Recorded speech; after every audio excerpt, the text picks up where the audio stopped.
I'm going to show you how to work with green vegetables. Today, specifically Swiss chard. When you get a nice bunch of Swiss chard like this, you'll want to sort through it and kind of make sure that there's no like big pieces of dirt or anything. And just make sure the stems are nice. Sometimes they're more stemmy than others. When you get big stems like this, you might want to chop them up a little bit. But what I like to do is basically just run through it with my knife into nice big pieces. And we're going to wash it, so I'll show you how I do that.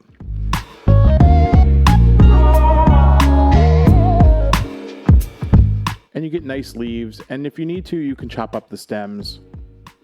When you buy them in the store, it might have larger stems. Get a big bowl of water and just swish it around in the water.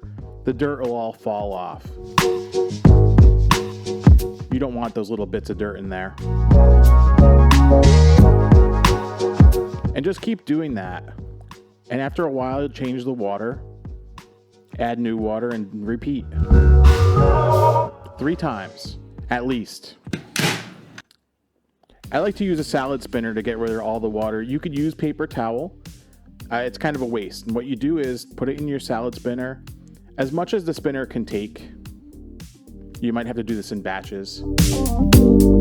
And just spin the heck out of it. You can see all the water kind of comes away. You might have to repeat that a few times, depending on how wet you put it in there. Ooh. It gets nice and dry, and then you're ready to cook it. Nice leaves. So you got your chard here, all dry. Some sliced garlic, a little bit of sliced onion. You want it to be kind of the size of the stems a little bit. Other ingredients you need are olive oil, salt, pepper, chicken broth. Looks familiar, huh? Set your heat to medium. Little olive oil, cover the bottom of the pan. In with your onion and your garlic. Salt and pepper to taste. Basically, the salt's going to help break down the onion a little bit. And just mix that around. You want the onion nice and coated so it cooks nicely. Once you start to see steam, it'll start to get nice and soft. And when it gets like just like this, you want to come in with your chard. Now, if you couldn't tell, this will work with any kind of dark green, so kale, collard greens. This is the perfect technique for that. Little salt. Mix it around good. You want to basically get this exposed to the heat as much as you can. Now, you notice I loaded this pan up. It's going to shrink down, so don't worry about it. Chicken broth, about half a cup.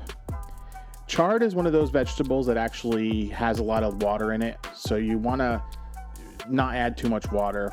And you notice after about a minute steaming, it gets nice and kind of wilted a little bit. And basically, you're going to want to cook this until all that water that you see down there kind of cooks away. Kind of adjust the salt and pepper. And that's what you're looking for, kind of a nice little, almost like cooked spinach or cooked kale. Turn off your heat and plate it up.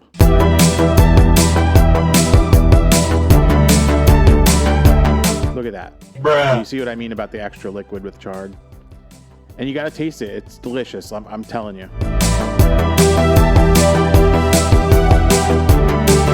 Now, chard has kind of a bitter sweetness. It's kind of one of those weird vegetables. It's not as neutral as kale. It has a distinct taste. And it's great. I always feel like when I do it this way, there's something missing, though. You guys know I love hot stuff, so I throw in a little Calabrian chili oil to kind of help it along. You can cook with this stuff. You can chop in some hot peppers, and that really balances it out. Here's a quick little clip of how I came into possession of this ridiculous amount of chard. Sweet chard. In Italian, they call it bietola. This guy's not going to let me leave without taking a whole bunch of Swiss chard, so we're going to have to figure out what to do with it. That guy's my dad. It was a lot of fun. If you like this video, hit a like down below and comment if you want to see some other recipes. And if you like this video, I'll leave the kale video right on the screen here. Click into that and have an amazing day.